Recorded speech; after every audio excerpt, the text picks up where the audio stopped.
I'm 42, my wife is 40, and our son, now 18, has just graduated from military school. While he was still studying, we were already proud of him, but now he's officially graduated, received his military rank, and started his service. My wife and I have been together for 20 years. It's hard to believe sometimes, especially considering how those early days were filled with constant fights and adjustments. But over time, we found our rhythm. There was mutual respect, trust, because without that, nothing works. About 6 months ago, I started noticing a change in my wife. She became more, let's say, energetic in the bedroom. Naturally, I wasn't complaining, but something felt different. Then one night, she suggested trying something she had always been firmly against before. I was stunned and curious, so I asked what changed her mind. She simply shrugged and said, "Time's passing by and I want to experience new things." The weekend was approaching, and my friend's birthday was around the corner. He had invited both of us, of course, but oddly, my wife didn't seem too thrilled about it. That morning, she kept herself busy cleaning and cooking, but skipping wasn't an option. She eventually got dressed, stunning in a beautiful dress paired with stockings, which was unusual since she rarely wore them. Time was ticking, and the taxi had almost arrived when she suddenly ran to the kitchen, yelling that she had forgotten to turn something off. I stood there waiting while she sorted out, but after a few calls from me, she finally rushed out, all smiles. We had barely driven a few blocks when she suddenly announced she had forgotten to turn it off again. Completely distracted, she said, "You go ahead, I'll just run back real quick and catch up in no time." At first, I went along with it, but then it hit me. Why was she acting so strange? I wanted to ride with my wife, to have everyone see how gorgeous she looked. And honestly, I hated waiting. There's nothing worse than playing catch-up. So I told the taxi driver, "Let's turn around and pick her up." He shrugged, said it would cost me an extra 100, and I agreed. As we reached the first intersection, the driver spun the car around and we headed back. I quickly ran up to our apartment on the 3rd floor, unlocked the door, and stepped inside, calling out for my wife. No response. Then I noticed her coat draped over the chair and her purse lying on the bed. That was odd. Maybe she was in the bathroom. But no, it was empty. I called her phone, and to my surprise, I heard it ringing from inside her purse. That's when it got really weird. All her things were here, but she was nowhere to be found. I checked the kitchen. The pot was still on the stove, but the gas was off.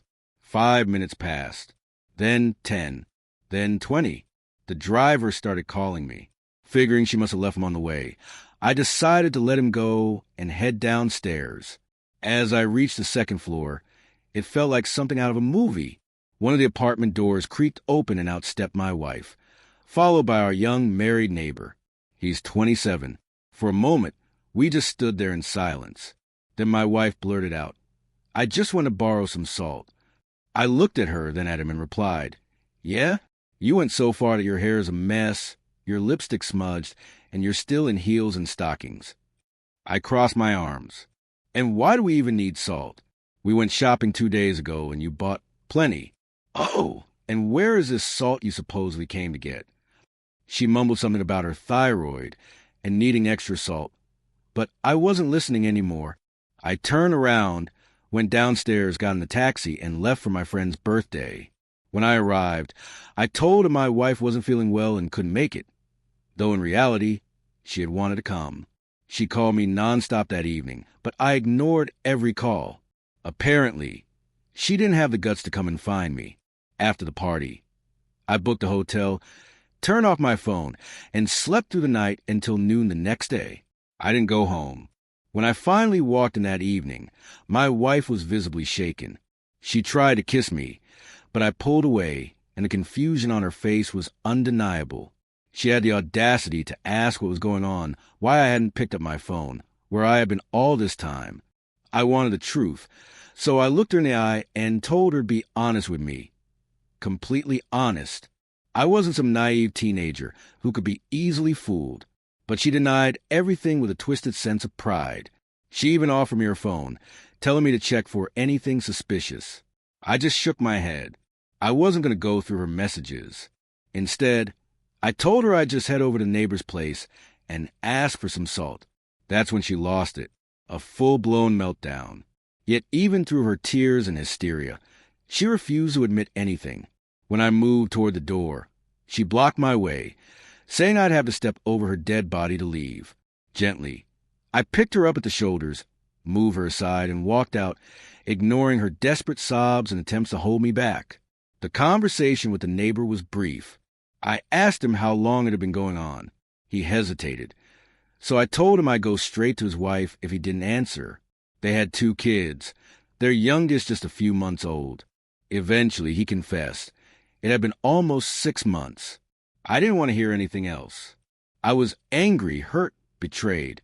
Part of me wanted to explode, to scream at my wife, to make a scene. But another part of me just wanted answers. It was no coincidence that she had suddenly taken an interest in trying new things in bed.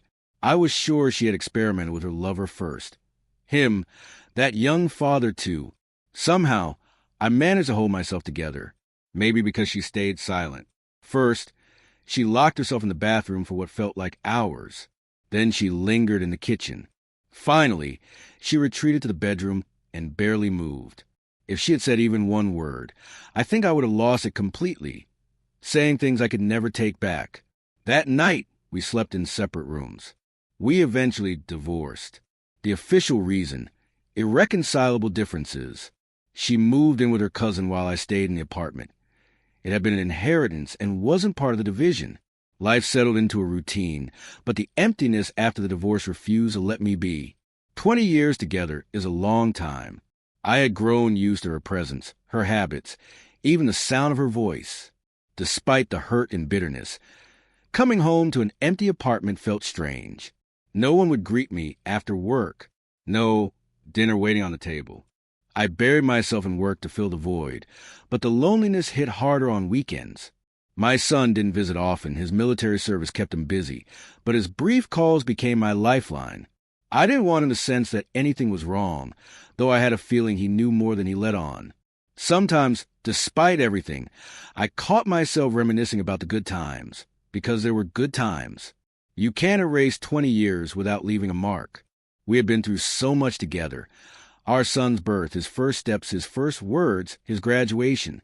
But in the end, it wasn't the unshakable foundation I thought it was. I often wondered, what if I hadn't gone back for her that night? What if I had believed her story about the bouquet and never seen what I did? Would we have kept living in that life? Or would the truth have surfaced anyway?